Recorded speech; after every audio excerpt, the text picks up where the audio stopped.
बिस्मिल्लाहिर्रहमानिर्रहीम। अस्सलाम वालेकुम स्टूडेंट्स, आई होप आप सब खैरियत से होंगे। आज की वीडियो का टॉपिक है एग्जिस्टेंशियलिज़म। आज हम एग्जिस्टेंशियलिज़म मूवमेंट को डिस्कस करेंगे, वजूदियत को डिस्कस करेंगे कि वजूदियत क्या है, ये मूवमेंट कब आई, क्यों आई, इसके इंट्रोडक्शन को देखेंगे, definition, origin, history of existentialism, themes को डिस्कस करेंगे। उसके अलावा सोसाइटी पे इसके क्या इम्पैक्ट्स रहे हैं उसको डिस्कस करेंगे। आज की वीडियो भी आप लोगों के लिए आई होप काफ़ी हेल्पफुल होने वाली है। इससे पहले मैंने नाइलिज़म पे वीडियो अपलोड किया, आप उसको लाजमी वॉच करें क्योंकि ये वीडियो जो आज मैं रिकॉर्ड करने जा रही हूँ ये नाइलिज़म के रिस्पॉन्स में आई।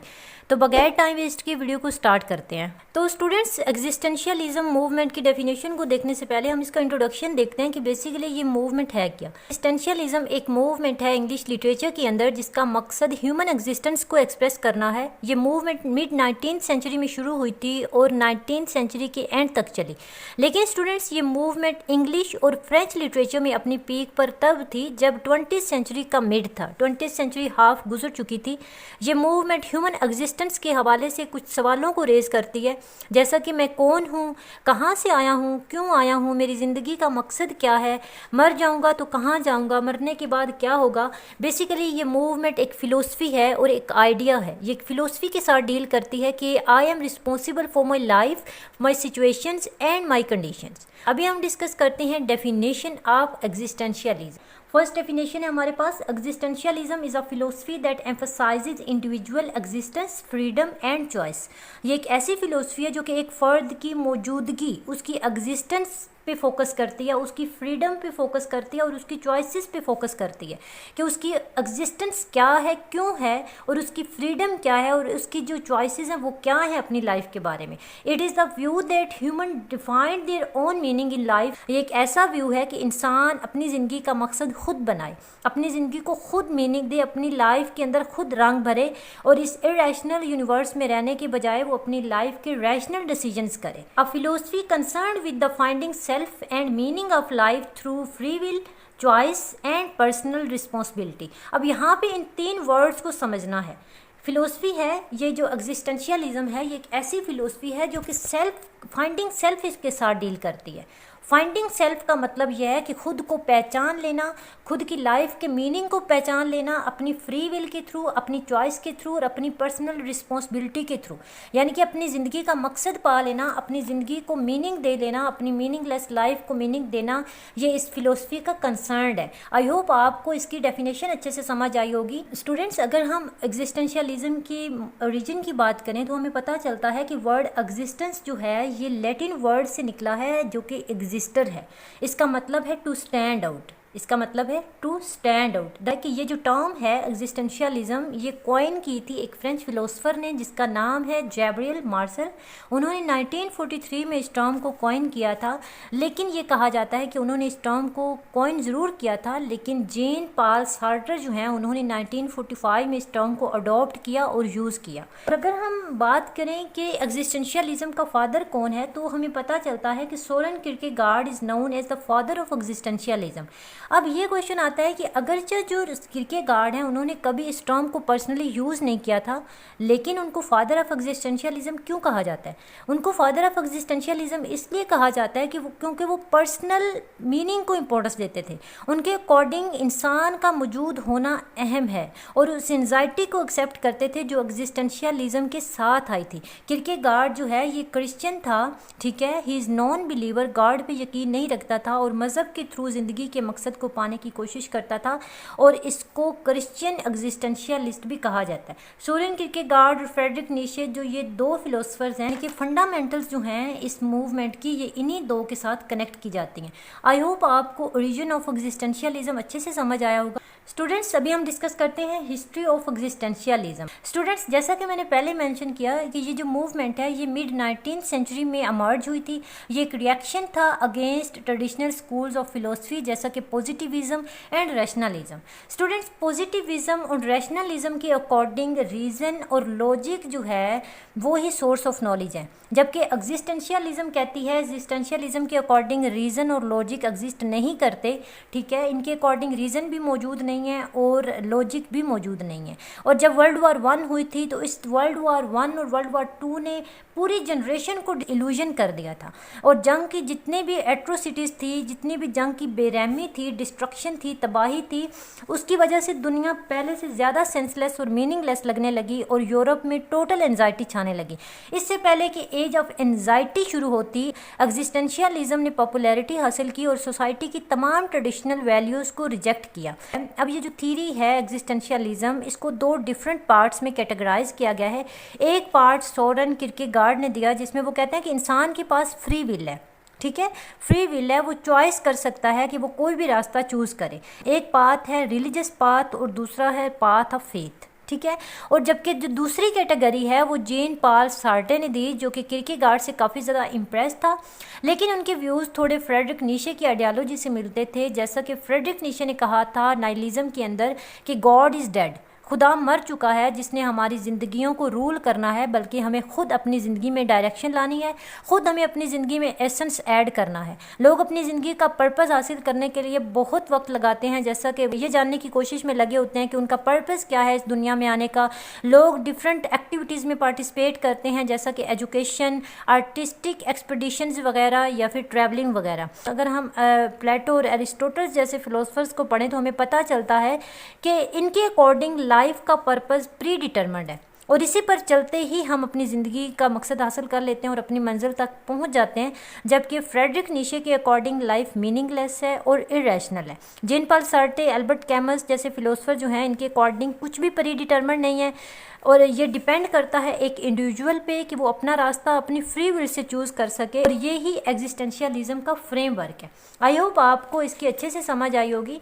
अभी हम कुछ most important themes of existentialism को डिस्कस करते हैं। थीम्स ऑफ एग्जिस्टेंशियलिज्म, जिनको हम कैरेक्टरिस्टिक्स भी कह सकते हैं। सबसे पहले हमारे पास है अब्सर्डिटी। अब्सर्डिटी क्या है? अब्सर्डिटी नथिंगनेस को कहते हैं, ठीक है। Absurdity is very important aspect of existentialism that evokes anxiety in human beings.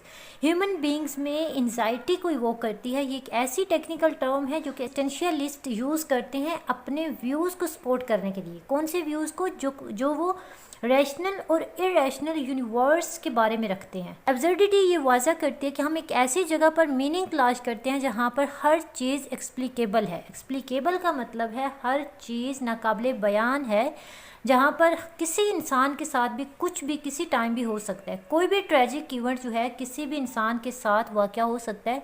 हमारी ज़िंदगी की अब्सर्डिटी ये है कि जहाँ पर हम आए हैं वहाँ का कोई मीनिंग नहीं है, उन मीनिंग्स के अलावा जो खुद हम उस ज़िंदगी को देते हैं, ठीक है। और अब्सर्डिटी जो है ये नथिंगनेस को शो करती है। ऑथेंटिसिटी क्या है? Authenticity is a central concept in existentialist philosophy which emphasis the importance of living a true and authentic life. एक अथेंटिक लाइफ और ट्रू लाइफ की इम्पोर्टेंस पर फोकस करती है। एक फ़र्द अपनी एग्जिस्टेंस को क्लैरिटी और इंटेंसिटी के साथ टेक ओवर करता है।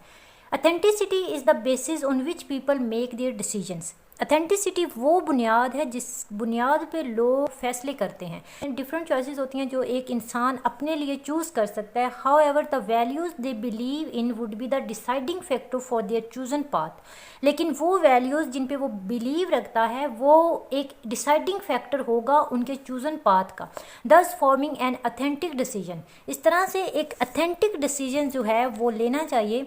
इट्स मीन हम इसको इस तरह से भी समझ सकते हैं, in short one has to find one self and then live in accordance with this self. यानी कि एक इंसान का अथेंटिक एक्ट वही होता है जो एक इंडिविजुअल फुल फ्रीडम के साथ लेता है। यानी कि जो चीज़ वो अपने लिए डिसाइड करता है फिर उसके अकॉर्डिंग वो लाइफ स्पेंड करता है। इसको हम अथेंटिसिटी कहते हैं, जिसमें एक इंसान, एक फ़र्द अपनी एग्जिस्टेंस को क्लैरिटी और इंटेंसिटी के साथ टेक ओवर करता है। Angst, sometime called dread, anxiety और even anguish, is common to all existentialist. ये जो एंग्स्ट है ये एक मोस्ट इम्पोर्टेंट थीम है एग्जिस्टेंशियलिज्म के अंदर। ये ह्यूमन लाइफ के कैरेक्टर्स को रिवील करता है। ये ह्यूमन लाइफ के कैरेक्टर्स को रिवील करता है, नेचर ऑफ वर्ल्ड को इल्यूमिनेट करता है। सोरेन किरकेगार्ड का जो कंसेप्ट है ड्रेड का, वो एक ऐसा खौफ नहीं है जो किसी आउटर या एक्सटर्नल थ्रेट से हो, बल्कि एंग्स्ट एक इनवर्ड पैशन है, इनर सिचुएशन है, एक इनवर्ड पैशन है।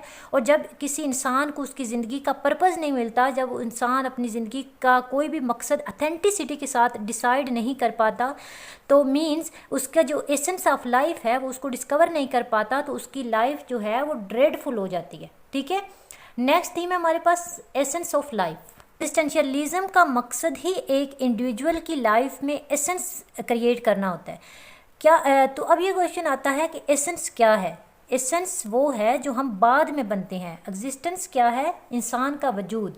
ठीक है, human beings enter the world, यानी कि जब इंसान एक दुनिया में आता है, यानी कि उसका वजूद इस दुनिया में आता है, तो वो कुछ भी नहीं होता। ठीक है, उसकी लाइफ में जो एसेंस होता है, जो उसकी लाइफ का पर्पस होता है, जो उसकी आइडेंटिटी होती है, वो बाद में डिसाइड होती है। लेकिन सबसे पहले इंसान का वजूद इस दुनिया में आता है और उसके साथ कुछ भी प्री डिटरमिन्ड नहीं होता, वो खुद अपनी लाइफ को मीनिंग देता है। Human beings take birth not with the preconceived idea of what they shall be doing in the future.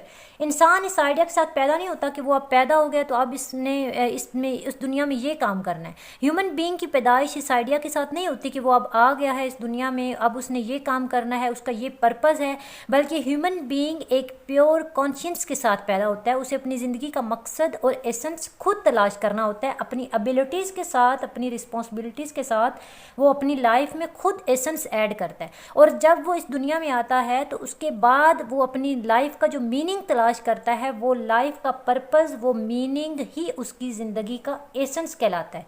I hope आपको इसकी अच्छे से समझ आई होगी। नेक्स्ट थीम है हमारे पास डेथ। इसको भी हम ऑब्जर्व्ड फैक्टर कहेंगे, because the death of human beings is sudden. इंसान की जो डेथ है, जो उसकी मौत है, वो अचानक होती है। क्योंकि इंसान की मौत अचानक होती है, इसके लिए कोई भी प्लान्स या कोई भी स्ट्रेटजीज नहीं होती। ठीक है, ताकि जिससे इंसान को पहले पता हो कि मेरी मौत हो जाएगी तो मैं मरने से पहले ये काम कर लूँ, ये काम कर लूँ। तो ये एक अचानक होने वाला वाक़या है। ठीक है, जो इंसान की एग्जिस्टेंस को फ़ौरन रिमूव कर देता है। ठीक है, डेथ ही नथिंगनेस का सबसेट है। हम कह सकते हैं कि ये बग़ैर इंसान की इजाज़त के उसे उसकी एग्जिस्टेंस को रिमूव कर देती है, जो कि अपनी ज़िंदगी के मकसद की तलाश में निकला होता है, जो कि अपनी लाइफ में एसेंस ऐड करने के लिए लगा होता है, मेहनत कर रहा होता है। नेक्स्ट थीम है हमारे पास फ्रीडम टू चूज़, चॉइस की फ्रीडम। और ये ही हम कह सकते हैं कि एक किस्म का सेंट्रल है एग्जिस्टेंशियलिज्म का, फ्रीडम के ऊपर focus. Humanities primary distinction is the freedom to choose. इंसान को चॉइस की आज़ादी होनी चाहिए। ठीक है, इंसानों की कोई फिक्स्ड नेचर नहीं होती, जैसे परिंदों की होती है, जानवरों की होती है, या फिर प्लांट्स की होती है। हर इंसान अपनी मर्ज़ी से चॉइसेस करता है, इसलिए इंसानी ज़िंदगी में चॉइसेस एक सेंट्रल पार्ट है। ठीक है, इंसान जो है, एक इंडिविजुअल जो है, ये एक फ्री इंसान है, फ्रीडम है इसको। As individuals are free to choose their own path, they must accept risk and responsibility of following their commitment wherever it leads. Existentialist जो हैं, जैसा कि किरकेगार्ड के according, meaning of life and freedom of choice is in the hands of individual, not in the god's control. Existentialist Kierkegaard के मुताबिक जो life का meaning है और फ्रीडम ऑफ चॉइस है, वो इंसान के हाथ में है, ना कि गॉड के हाथ में है। ठीक है, तो इसलिए इंसान को मुकम्मल आज़ादी है कि वो जो कुछ चाहे उसको चूज़ करे और उस चॉइस के अकॉर्डिंग अपनी लाइफ स्पेंड करे, उस चॉइस के अकॉर्डिंग अपनी लाइफ में एसेंस ऐड करे।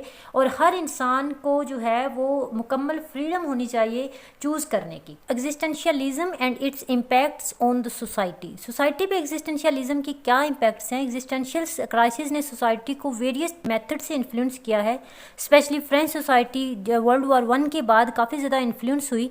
फिलोसफिकल कॉन्सेप्ट्स ने लोगों को रिकन्सिलेशन में काफ़ी ज़्यादा हेल्प की। वर्ल्ड वॉर 1 और 2 के बाद जीन पॉल सार्टर ने मूवमेंट को ज्वाइन किया और लोगों के फ्यूचर को शेप देने की कोशिश की। और एग्जिस्टेंशियलिज्म की रिगार्ड्स में बहुत सारा लिटरेचर लिखा गया ताकि लोगों को अवेयर किया जा सके कि बहुत सारे वर्क्स लिखे गए, जैसा कि the stranger, waiting for Godot. इन वर्क्स ने लोगों को काफ़ी हद तक इम्प्रेस किया और उनको हेल्प की कि वो किस तरह से रिकाउंसलिंग कर सकते करते हैं। आई होप आपको इसके तमाम एस्पेक्ट्स अच्छे से समझ आए होंगे। अगर आपकी कुछ क्वेरीज हैं तो आप कमेंट सेक्शन में ड्रॉप कर सकते हैं। वीडियो अच्छी लगी हो तो वीडियो को लाइक कर दें, चैनल को सब्सक्राइब लाजमी कर दो ताकि आपको आने वाली वीडियो का नोटिफिकेशन मिल जाए। अपना रखिएगा ख्याल, मिलते हैं अगली वीडियो में। अल्लाह हाफिज़।